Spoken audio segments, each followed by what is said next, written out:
Good morning, everyone. We're going to get started in just a few minutes.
Thanks for tuning in, folks. We're going to get started in just a few minutes.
Good morning, everyone.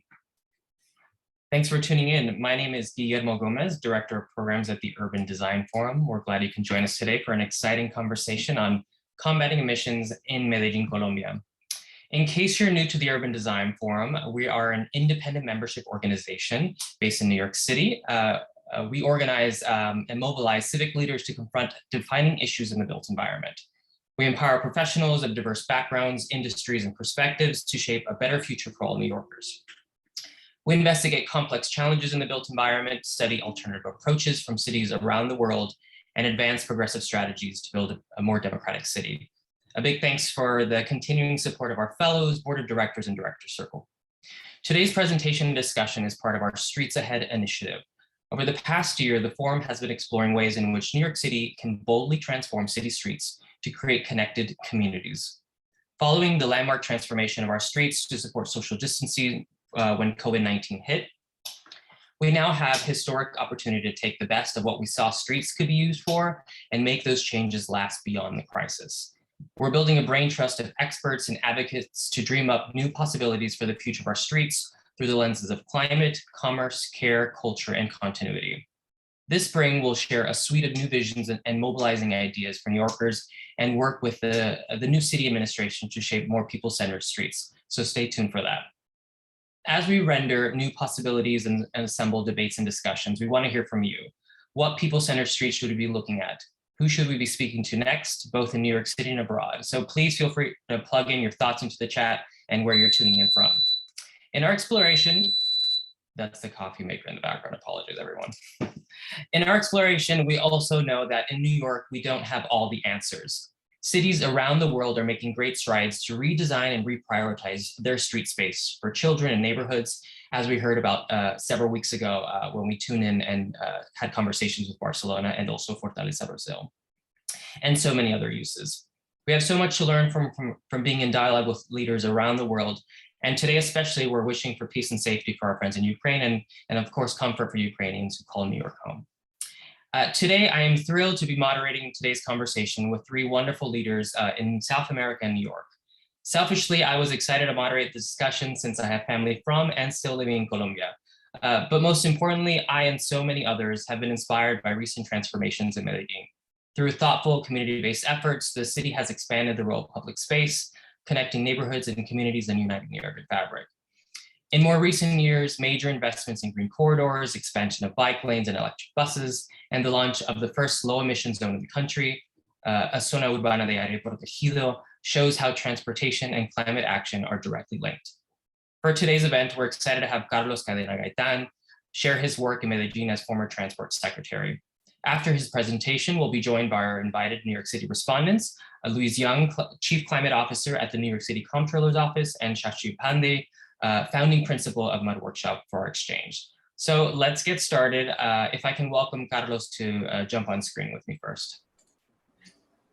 Let me quickly introduce you, Carlos, and I'll pass the mic for your presentation. Carlos is a multi-award winning urban sustainability expert, former Transport Secretary of Medellin, a full member of the State of Antioquia Scientific Committee for the Climate Crisis, and a former consultant for the Inter-American Development Bank and UN Habitat. He currently serves as assistant professor at La Universidad EAFIT in Medellin and as a director of two applied research projects. I want to thank you for joining us today. We're very excited and privileged to have you join us, share the visionary work and transformative work you've led in Medellin. And I'll pass the mic to you for your presentation. Thanks, Carlos. Great, thank you. Thank you, Guillermo. Thank you, Marta, the full team of the Streets Ahead initiative. And I must begin by telling you that I'm a big fan of the Urban Design Forum, looking at your work permanently. So the pleasure is all mine to be able to share with you today. Very brief presentation. I mean, I would love to have more time to discuss with you later on. If at any time you feel like you want to contact me, please do. I'm happy to continue with this conversation at any point. I'll speak a little bit about the idea of streets as the place where we are combating emissions in Medellin. But of course, as Guillermo just mentioned, the idea is that many of these projects and opportunities should be advanced everywhere, New York, Medellin, etc. Brief context into why this is important. It might be not necessary for many of you fellows out there, but we are really in the midst of a climate crisis. I mean, we've never seen something like that in our generation. It is unequivocal that human influence has warmed the atmosphere. It is clear that this generation and the next generations will have to face tremendous challenges related to this climate crisis. Colombia, where I'm from and where I'm located today, is a very rich country in natural resources. It's an incredibly well-situated country right in the tropical belt, but at the same time, it's extremely vulnerable to climate-related risks. In fact, a recent study has proved that 100% of cities in Colombia, municipalities in Colombia, are vulnerable to climate-related risks. We're still sort of down in our work with promoting the targets related to the Paris Agreement to make sure that we have climate resilient streets all over the country. So that's the reason why we're talking about this today. Medellin is the second largest city in Colombia, probably well known all around the world for the wrong reasons. I won't get into that, but more and more known around the world for the right reasons. And those reasons are related to our urban transformation. There's much to think about, much to discuss about the urban transformation in Medellin during the last 2 decades. But today in particular, I want you to think about the possibility of the relationship between our streets and the climate resiliency that we are pushing all over the world. So this will be a map of Medellin, beautiful city that is really joined by 9 other municipalities in what we call the Metropolitan City of Medellin. So the Metropolitan City of Medellin is really 10 independent cities that brings about immense institutional challenges and coordination challenges. I won't pass this slide without inviting you clearly to come and visit Medellin. Do visit Medellin, come and see what we've done, come and see the many tremendous challenges that we still have. And if you do drop by, please contact me. I'll be happy to show you around. First project I want to share, as Guillermo mentioned, I served as the Transport Secretary for the City of Medellin in 2020 and 2021. To make that clear, I no longer serve as Transport Secretary of the City of Medellin, so I'm also happy to take the very hard questions, and I'm also happy to answer those questions without the hat of a public servant. This low emissions zone was the first low emissions zone implemented in Latin America, and of course the first one implemented in Colombia.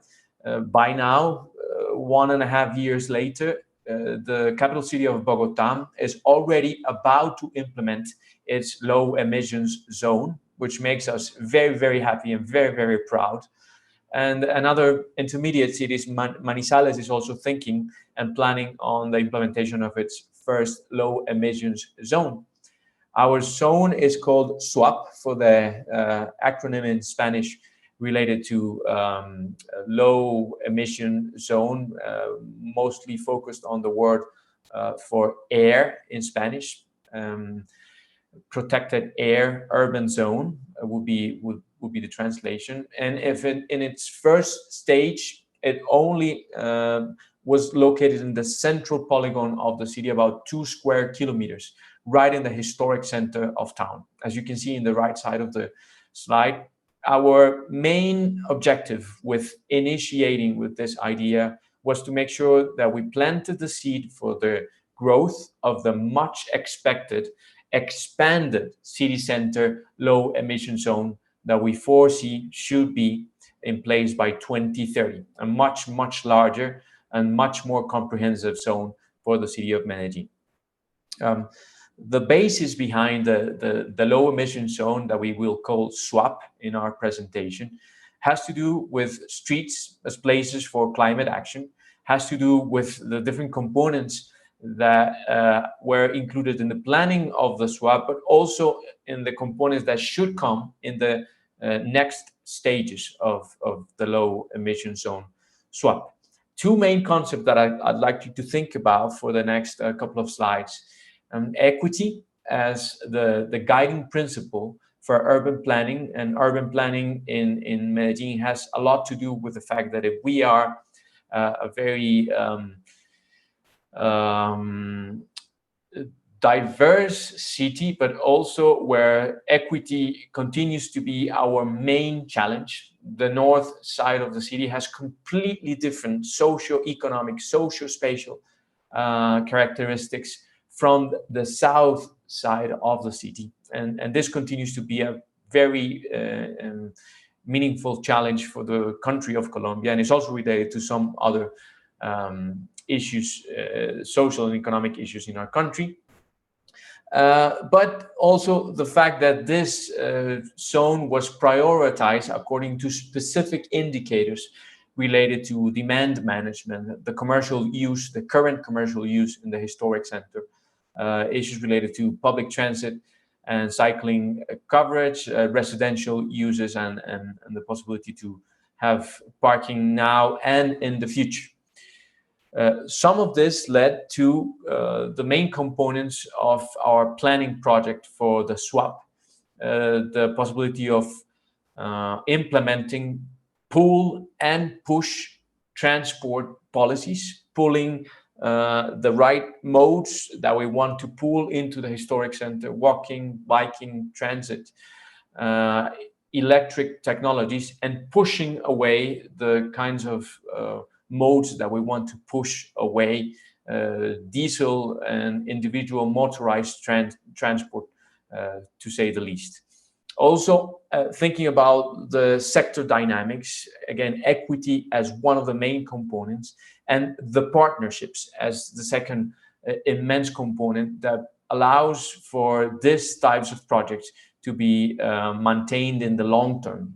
By partnerships, I mean the current institutions that live, work, and play in the historic center, and the institutions that allow a project like this to become a reality in the short term, but would also allow for the project to not die in the long term.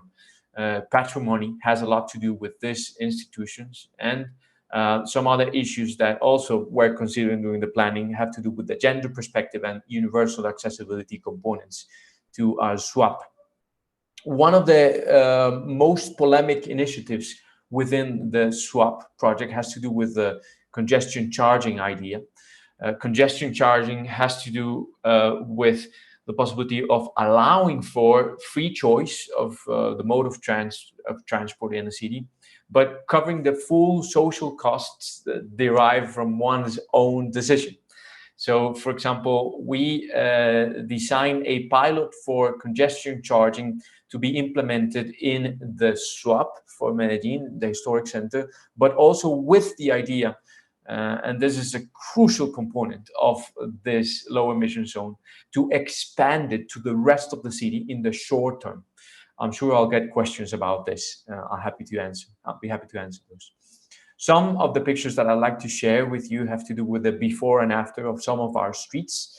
As you can tell, some of the streets quickly changed into, car-only and car-dependent streets, into people-centered streets, and also with some of the components that I've shared before as streets for places of climate action.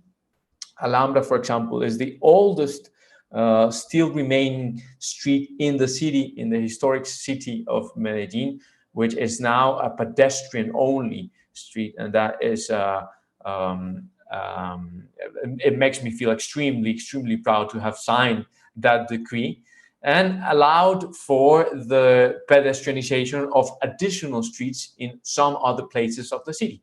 Because, of course, once people see that this works, some other sectors also want to copy it. Please make sure to let me know if I'm running out of time, Guillermo and Marta. Second side of my presentation has to do with some of the urban experiments that we implemented during our tenure. Under the idea of promoting an eco-city, for example, we decided that it was no longer viable to measure the advance of promoting urban cycling in our city with the number of kilometers of cycling infrastructure being built.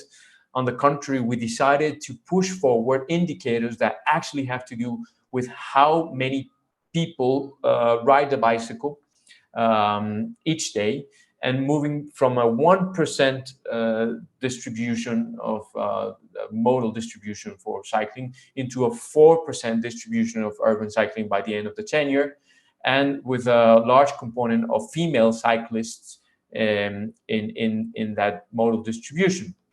In order to do that, of course, we had to prioritize the right corridors with the right characteristics in order to attract the right trips that we wanted to attract. And we found in COVID, in the pandemic, of course, I wish all the best to all of us here in these troubled times, but we decided to use this opportunity of the COVID in order to push forward some experiments. The first experiment that I'd like to share is the reallocation of space experiment, where we based our before and after observation on a number of indicators in order to prioritize the corridors and in order to test how well they serve their purpose, and ended up distributing some of our interventions along some of the not very well served corridors by public transport, but some of these spaces, as I mentioned before, that are in the lower socioeconomic strata of our city, the northern side of our city. Some of these corridors, you can see the before and after for some of these corridors, were initially served by cones. So we took full corridors that were previously used only by cars and opened them to urban cycling. And some of these corridors were so successful, but that today are fully independent and serving only cyclists, even though they started only as experiments. I'd like to highlight that the increase in women cyclists was significantly higher than the increase for men cyclists in most of these corridors. And that should definitely give us food for thought. The second experiment, I have only 4 slides left, has to do with Vision Zero. I think this is something that New York knows a lot, and New York has taught other cities around the world about Vision Zero. But the experiment also had to do with the fact that COVID opened the opportunity for us to measure to what extent speed limit reductions and permanent presence by the transit regulation authorities would allow us to reduce road fatalities along what was then the most dangerous street in our city. It is called Autopista Norte. We decided to reduce the limit of the speed limit from 80 kilometers per hour to 50 kilometers per hour. And we distributed this along 3 major stages. I'd like to highlight, it's written in Spanish here, but during the last 5 years before our experiment, we lost 60 lives. 60 people died in this street. It's only 5 kilometers from the beginning of the street to the end of the street in the next municipality. And that is a tremendous tragedy. We were able to reduce traffic fatalities in 20% during the duration of this experiment by only reducing speed limit and having permanent presence of our transit regulation authorities in the street. And we were able to maintain a 0 road fatality during the first 2 months of the experiment. The average speeds did not change, and the average time travel went down by 36 seconds. So it was a very successful experiment that I hope gives us food for thought as well. It was a short presentation. Once again, if you wish to continue this discussion with me, please let me know. Thank you, Guillermo. Awesome. Thank you so much, Carlos. And congratulations again on such impressive work that you've led in the city and that you continue to lead in Medellin. We have obviously a lot to dig into from what we've heard so far, and I'm excited to get our respondents involved in just a moment. We also just want to make sure we include questions from our attendees. I see a ton of forum fellows are joining us today. I welcome you to plug in questions into the Q&A box at the bottom of your Zoom window so that we have them all consolidated for our conversation, and we'll get to those in a little bit later. So I'd love to welcome our respondents to join us on screen. Let me introduce each of you and the great work that you've been leading in New York City. First, we have Louise Yeung. As Chief Climate Officer at the New York City Comptroller's Office, Louise focuses on transforming social and physical infrastructure to address the climate crisis. And most recently, Louise was the Director of Resiliency at the New York City Department of Transportation, where she worked to reduce emissions and strengthen resiliency of the city through renewable energy and flood protection infrastructure projects. We also have Shachi Pandey. Shachi is the founding principal of Metropolitan Urban Design Workshop, an urban design practice that focuses on interdisciplinary public design and development projects in and around New York City. Shachi is also an adjunct professor at Columbia's GSAP and Hunter College and the vice president of intergovernmental affairs at the American Planning Association's New York City chapter. So welcome, Louise and Shachi. We're delighted to have both of you join the conversation. Let's get into it. Maybe let's start first with you, Louise. You've dedicated your career to transforming the built environment to tackle the climate change head on. I'd love to welcome any initial thoughts and responses, any specific questions that you'd love to throw at Carlos on how you're thinking about some projects he just presented and how they might relate to some of the challenges that we're facing here in New York City.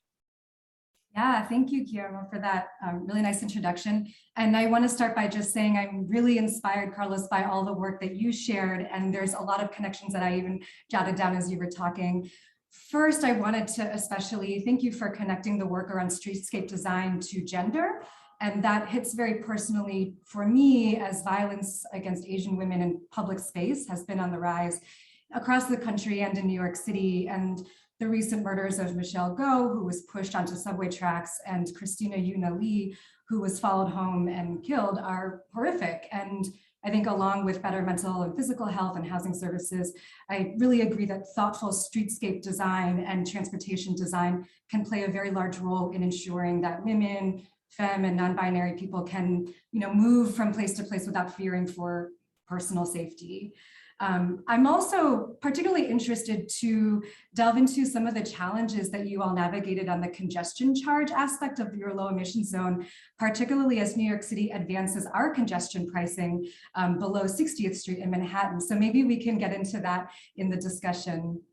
I also wanted to share a few New York City specific thoughts of what it looks like to transform the right of way, many of which are kind of along the lines of things that Medellin is doing.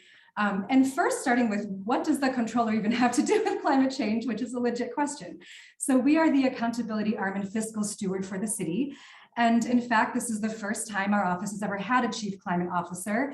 And I really think that speaks to Comptroller Landers and our vision for explicitly making the connection between ambitious climate action and infrastructure to long-term financial risk management.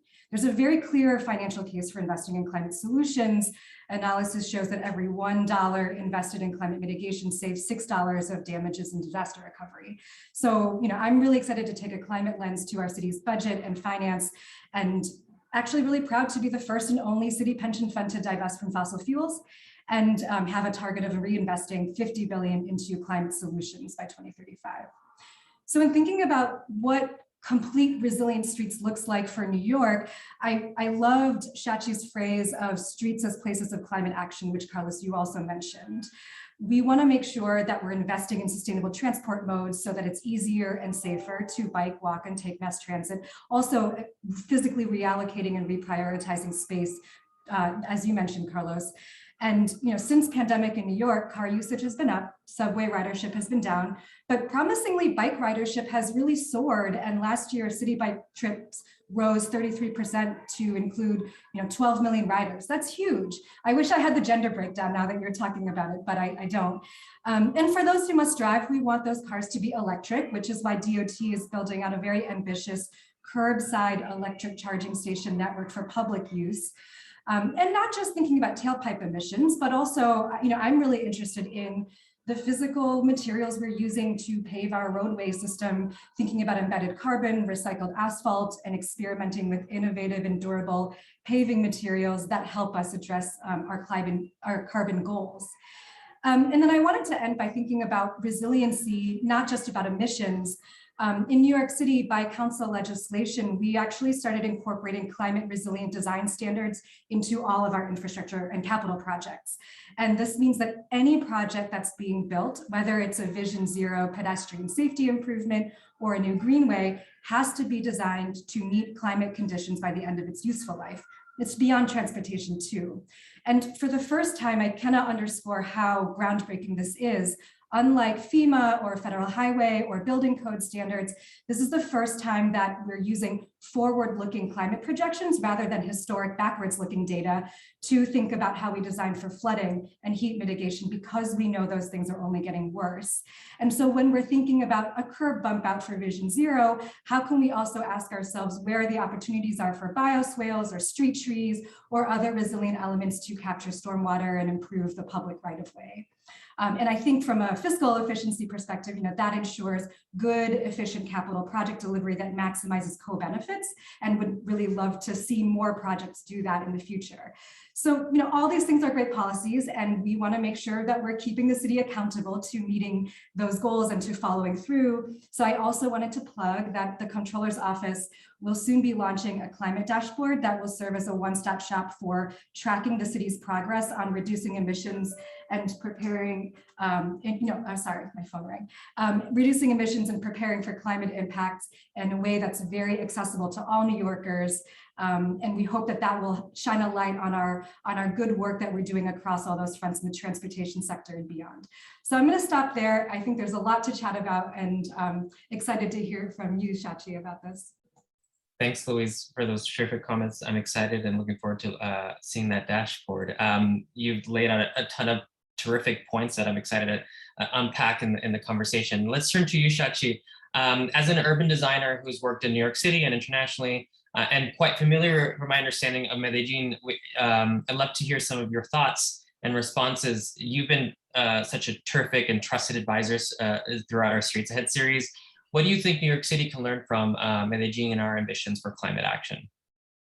Thank you. And thank you, Carlos and Louise, both of you for your presentations and, talking. I was very, very impressed by the initiatives that you described, Carlos, and I'm really looking forward to everything that you've described, Louise, especially that dashboard. So one of the things that I thought was very, we've been working at the Streets Ahead Fellowship Program, and one of the ideas that we've had is, as urban designers, thinking about, as you mentioned, Louise, the right-of-way, and redesigning the right-of-way to incorporate not just reclaim streets for people, which I think, Carlos, you defined and described those initiatives in a lot more detail, but also dedicating space for nature and habitat, and then taking the rethinking multimodality and also decarbonization. So how do we think about this percentage of right-of-way and its distribution and dedicate that space is something that I'm really interested in hearing about, what infrastructure systems and what is easily deployable right now on our streets in order to really focus on these two aspects that are, not just aspects of mobility, but also aspects that bring down the heat island, provide more green space for people, and potentially, I don't know how much of this is possible, but potentially act in an integrated way for carbon sequestration. What would be that system? I think I would love to hear if there is any scientific research that we may do in order to advance that. One of the things that I loved, Carlos, in your presentation was that you showed this map that had an existing bike network, and then how you took that and connected those missing links to places or destinations. I believe that's what equimentas means. I'm not that great at Spanish, but that was very useful because and Louise, I'm wondering if at your time at DOT and also here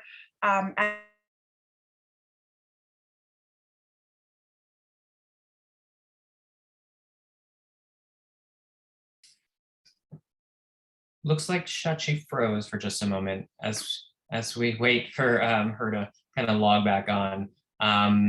Maybe we can actually just jump into the conversation. Hopefully she can kind of finish her thoughts when she logs back on. Well, Shachi, once you join us, thank you for those terrific comments, and to you, Louise. And maybe we'll just start jumping into questions. Oh, there we go. All right. Sorry. You're back. Okay. I kept talking and I didn't realize that I was frozen. Welcome back. Thank you.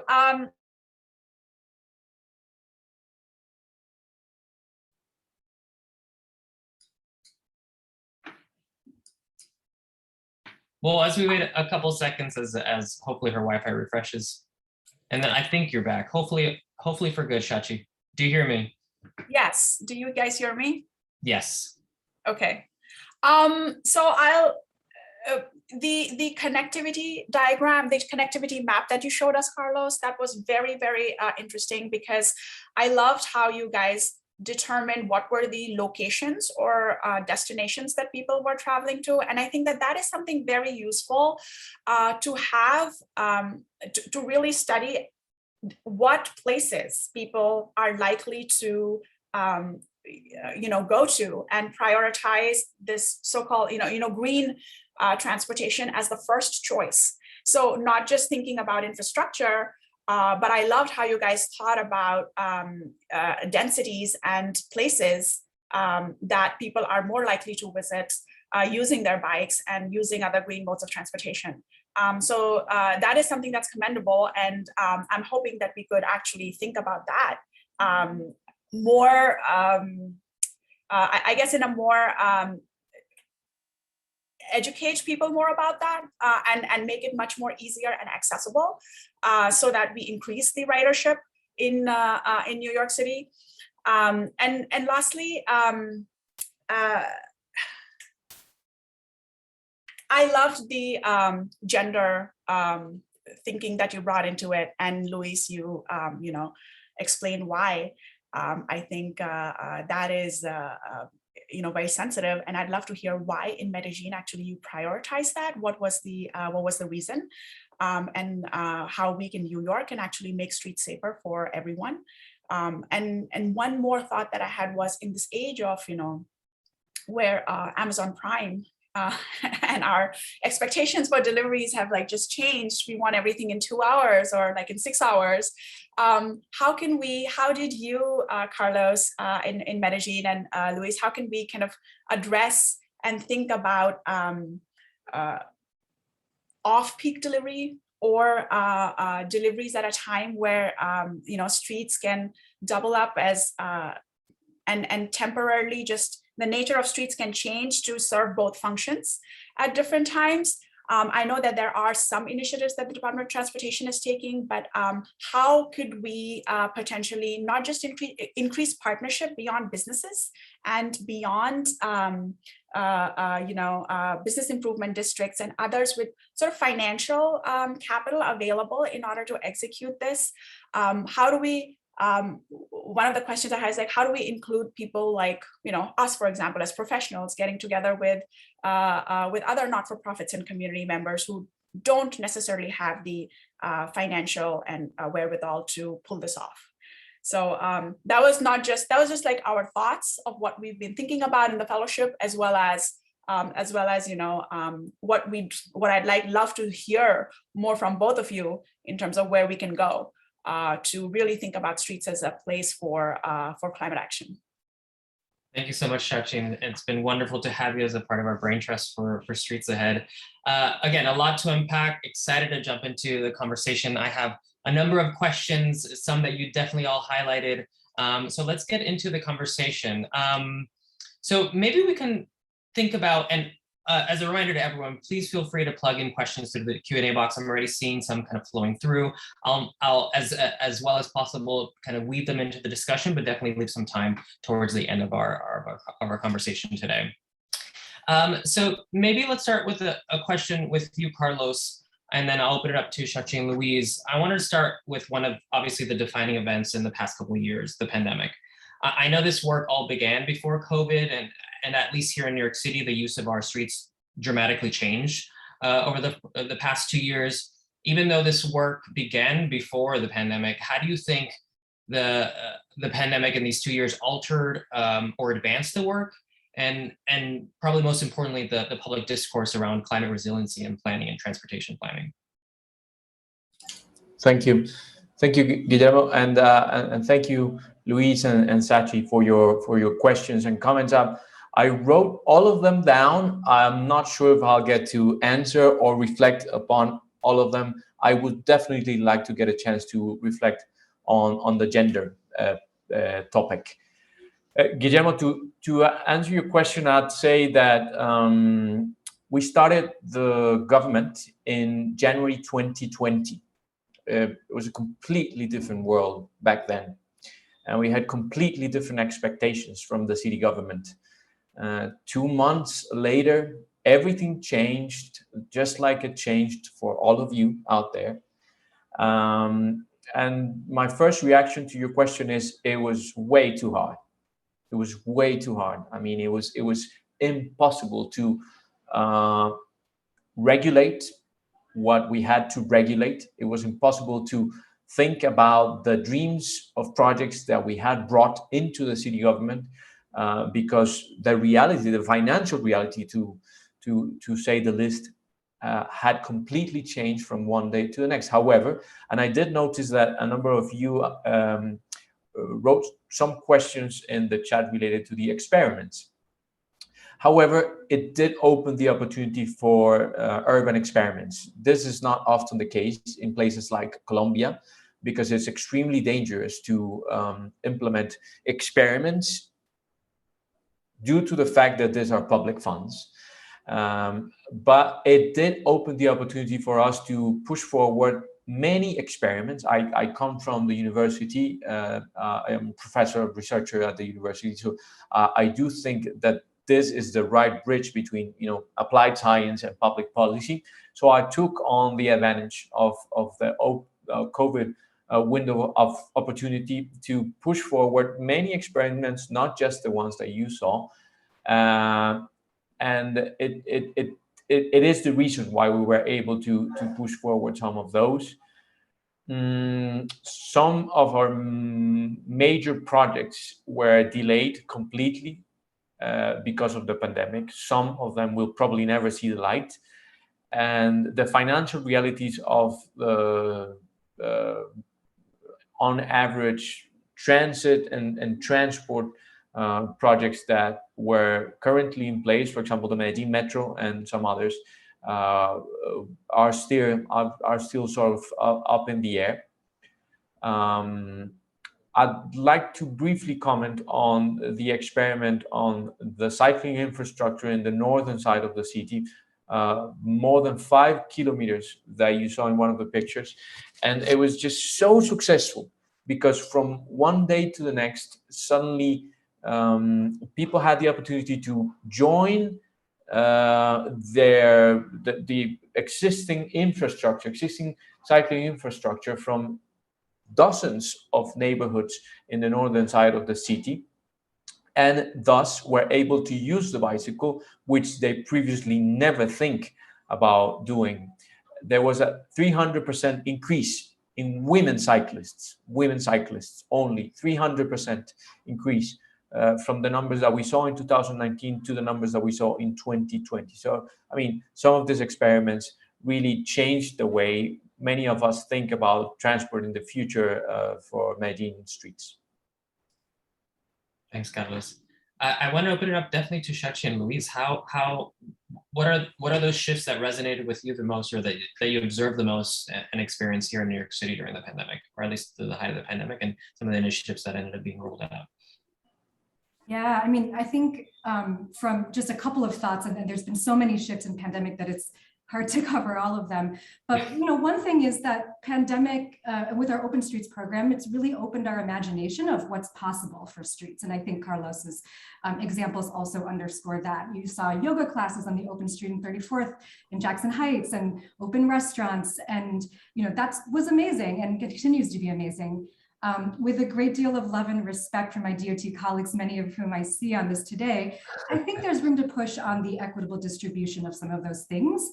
Pandemic has re-emphasized that our environmental justice neighborhoods were also the ones most impacted by COVID, are the ones most vulnerable to climate change, and also the ones that were least served by existing parks and the Open Streets program. And a transportation alternatives analysis found that for all the open streets, they were disproportionate located in areas where the average household income was over 200K.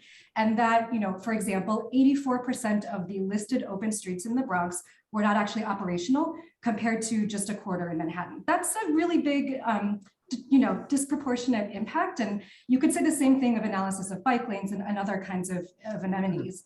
And so I think that there's just a good place for us to kind of reflect on the role of the right-of-way and how we are thinking about the equitable distribution of those investments, particularly in light of pandemic impacts. One specific aspect I wanted to highlight is the potential for the right-of-way in cooling and heat mitigation. Pandemic has also coincided with some of our worst heat waves in the city, and at a time where our traditional cooling centers were basically closed, which are largely in like senior centers and congregate settings, right? And so you really couldn't use them. And the Department of Health had done an interesting and awesome open cooling center on a pedestrianized street in Hunts Point. And that, to me, that's the future, right? Like, how do we think about the use of our public spaces in a way that is creative and addresses multiple crises that we're facing? And that's what I'd hope to see kind of as we think about post-pandemic, use of our streets. Thank you, Louise. I have to say that all of those points are so, resonate with me. And I completely agree that there can be a lot, the equitable distribution that we're talking about.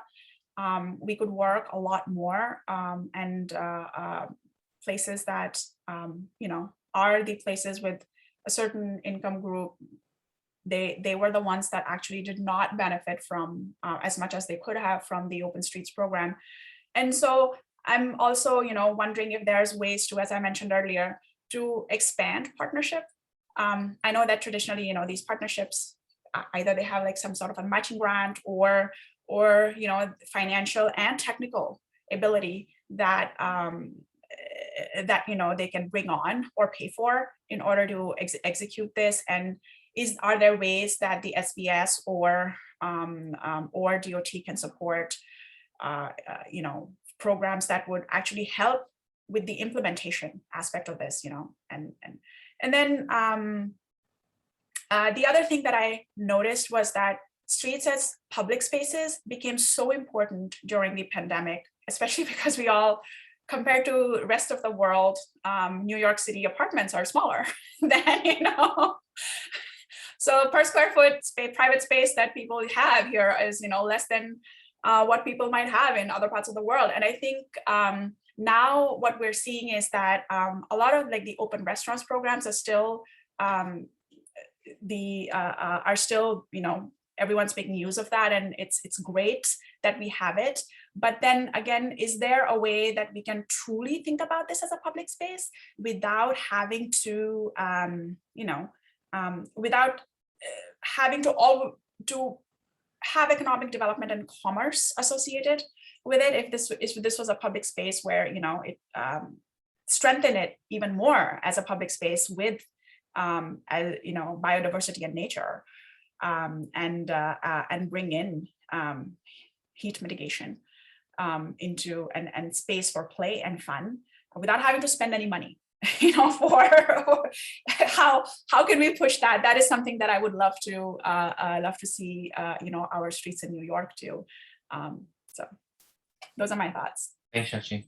I'd love to jump into some questions on kind of streetscape design and management. Carlos, something we're thinking about a lot in New York City is managing the competing uses of the street. So things like commercial delivery, waste collection, all happening on street space. How is Medellin thinking about that and its different uses?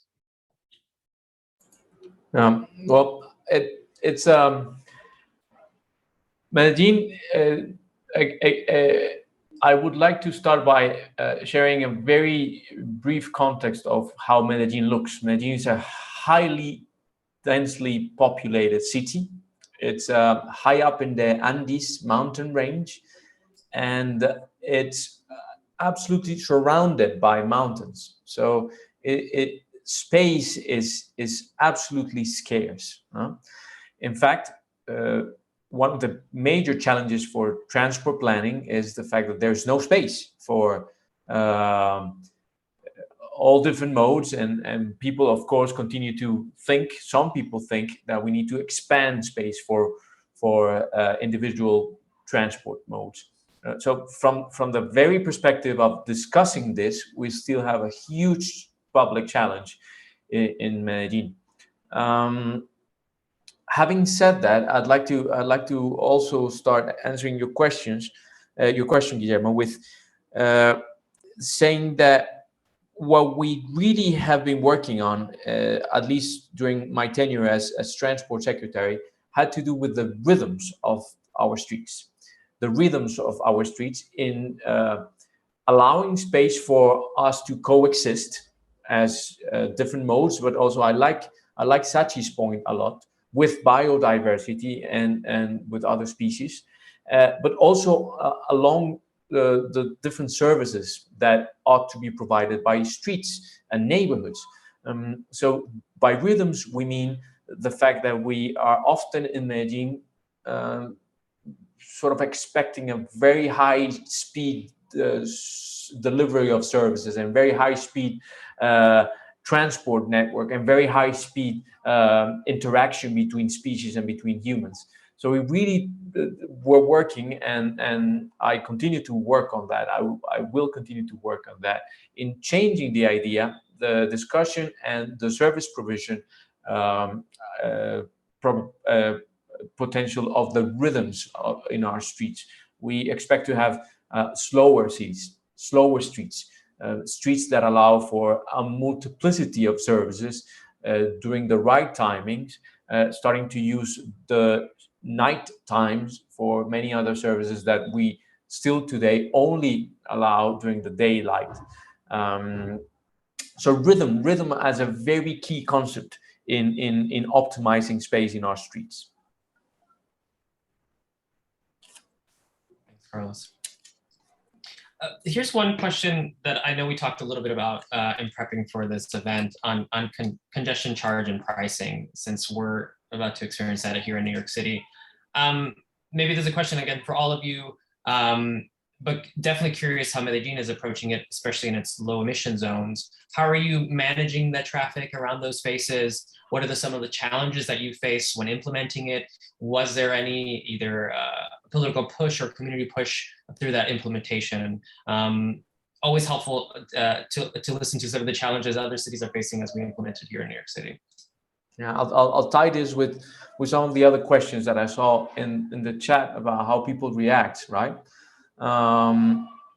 First thing I want to say is that I had never in my life received so many calls in my personal cell phone from congressmen, right? Representatives before the Colombian Congress, which is extremely weird. I mean, I've never met a congressman in my life before, and they actually called me on my cell phone about some of these initiatives that we shared today,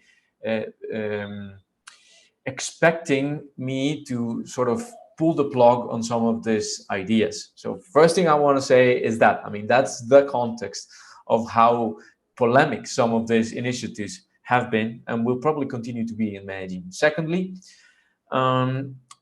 congestion charging is the way forward. I mean, at least as I see it.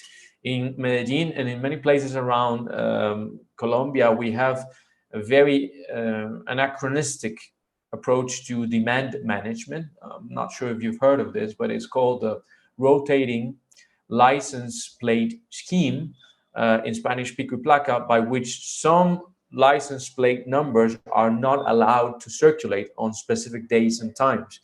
This is a very bad idea from transit management, because of course what people do is that they buy a second car or a third car with lower emission quality characteristics, and we end up seeing more cars, more congestion, and more emissions. So we decided to turn that into what we call an intelligent transport system. At its core, we have the congestion charging scheme and the different low emission zones throughout the city. The first one is the one that I presented during this presentation. The congestion charging is the way to go for every city around the world, as I see it, because it's the only way in which we can allow for freedom, allow for the freedom of choice in our own modes, but at the same time touching upon what people really care, and it is their pocket. So we cover the social costs of people's decisions in the way in which we dynamically change how much we charge them, and people are still free to continue using their car if they wish.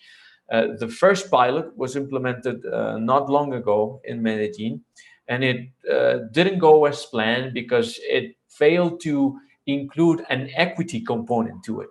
An equity component, meaning that in Colombia and in Medellin, as I briefly discussed in our presentation, we have a very, very segregated society. So some people that are very rich and live in the south of the city of Medellin, and some people that are not as rich, in fact, have huge socioeconomic challenges and live in the north of the city. So the first part of the first pilot didn't work as it was planned because it failed to include an equity component. By equity component, I mean that maybe some people should have been charged much less according to their own characteristics, as opposed to some other people that probably are able to cover the full costs without any problem. I think the second part of the congestion charge would probably be very polemic, but I expect it to be extremely successful, since it would only include some roads in some of the low emissions zone.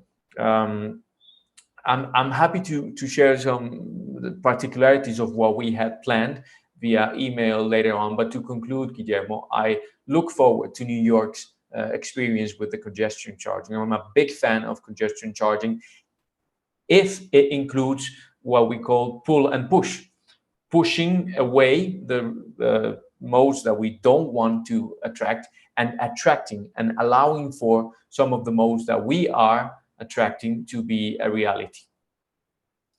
Thanks, Carlos. Definitely want to quickly open it up to Louise and Shachi if you have any comments on congestion pricing. I have a couple questions on collaboration that I want to end today's discussion, but I want to open it up to the both of you first. I think my question is more around how do you set the appropriate pricing? And you talked about a little bit of that, but I don't know if there's any additional detail of how did you figure out what that price point would be that would deter folks from doing that? And I think that's the debate that's kind of going on here too.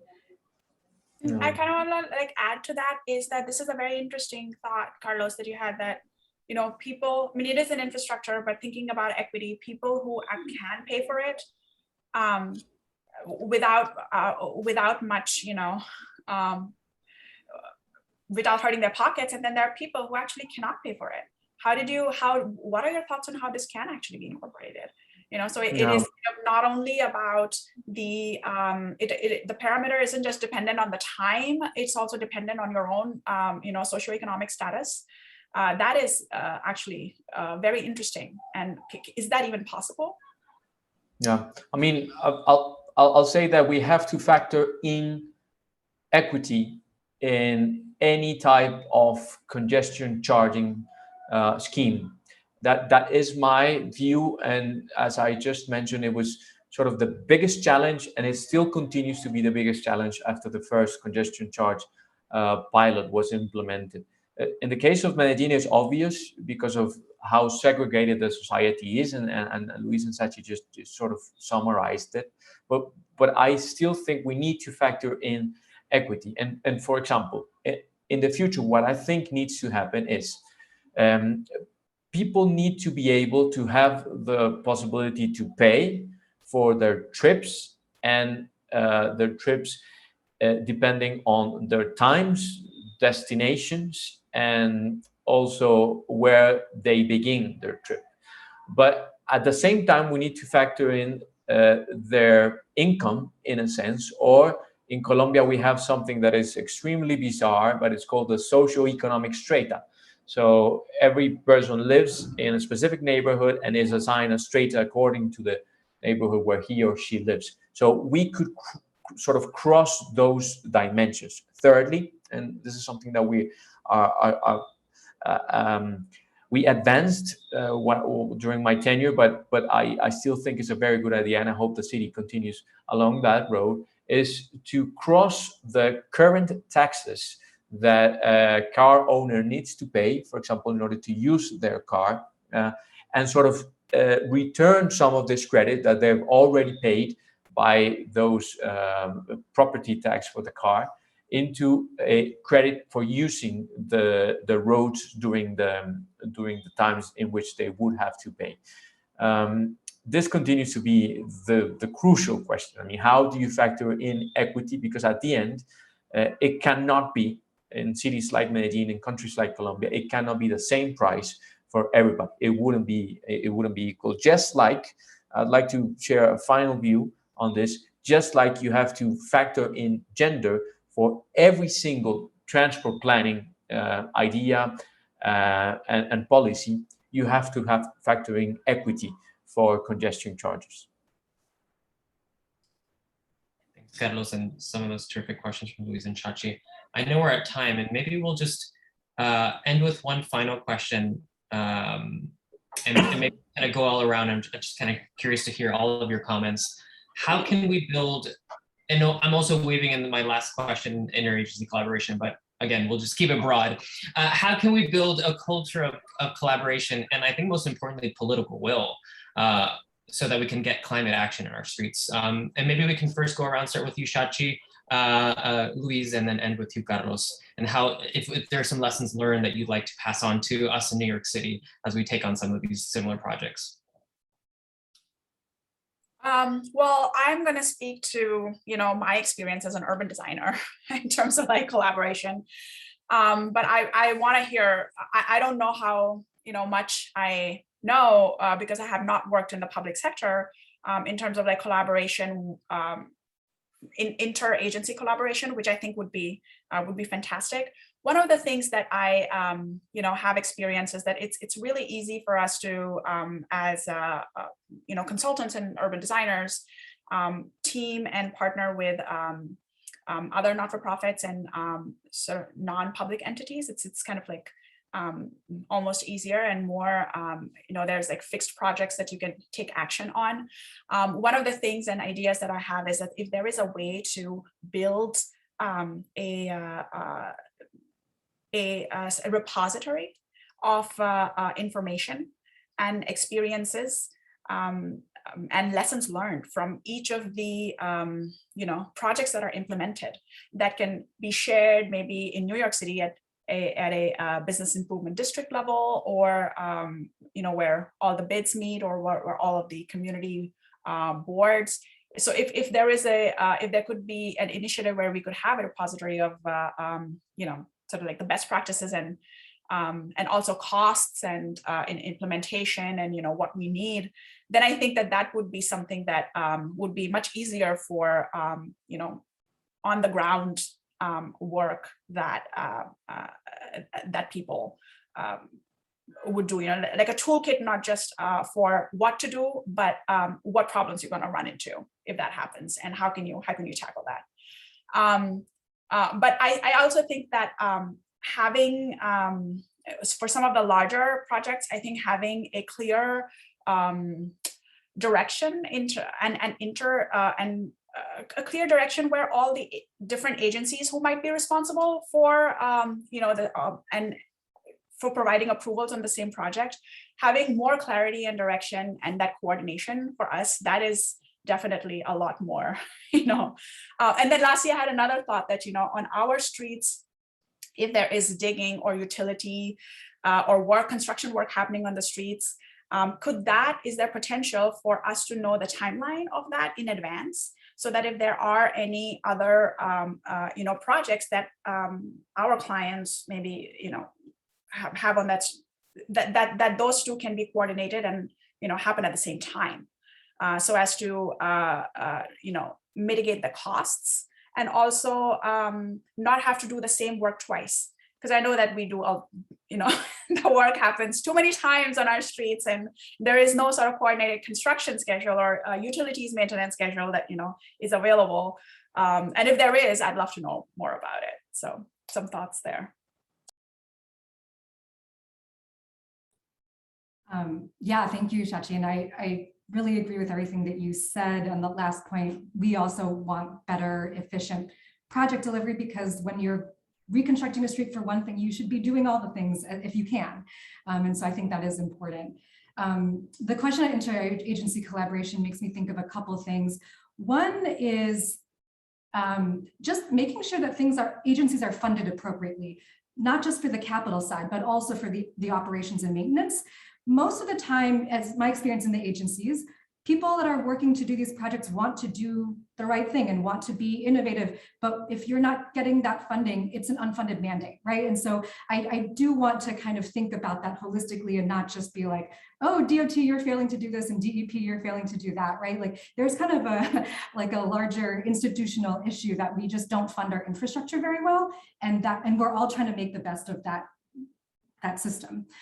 So I did want to say that. And then I think within, this system, it's about setting up the right processes and touch points. You don't want to be relying on one project manager who knows how to call the other agency's project manager. You want to be able to kind of set up these checkpoints and actually have dialogue across that to do what you said, Shachi, to provide clear direction, shared goals, organizing capital projects. And I think that we're on track to doing that in some ways, and could be much, much better as a city in many other ways. And then lastly, I'll just end with, from the Comptroller's perspective, we are interested, and Brad is interested in changing the tone from finger wagging and being like, you're not doing this good enough, and holding up contracts just to be obstinate, to working with agencies to exactly illuminate what are these systemic barriers to doing what we all want to do. And so I think that instead of seeing an audit as something that's like scary and just for blaming, we actually want to reset that tone with the agencies so that we can foster better collaboration, so that we can be more coordinated and efficient. And so that's something I hope to kind of carry forward as someone coming from that place. I think that gives me some unique insight as to how we can target those efforts in a way that's most institutionally useful. Thank you, Shachi and Louise. And Carlos, any kind of final thoughts on how we could push forward with the spirit of collaboration and create that political will to get these major projects just two very short ideas. The first one is, at least in Medellin, for example, against what we would often think, the greatest challenge is not having the money to push forward these projects. The greatest challenge from my perspective is collaboration across agencies, collaboration across levels of governance as well. And the second idea is we've also seen that even though the scientific literature related to climate action has been available for decades, action at the street level has not advanced as fast as it should have, mostly to my view and to the view of others, because of a lack of clear governance models that allow us to push forward climate action. I think that should be our agenda urgently. Thank you so much, Carlos. So unfortunately, we're out of time and over time, so I appreciate the three of you sticking around. I want to thank Carlos for sharing the exciting, inspiring work that you've been leading in Medellin.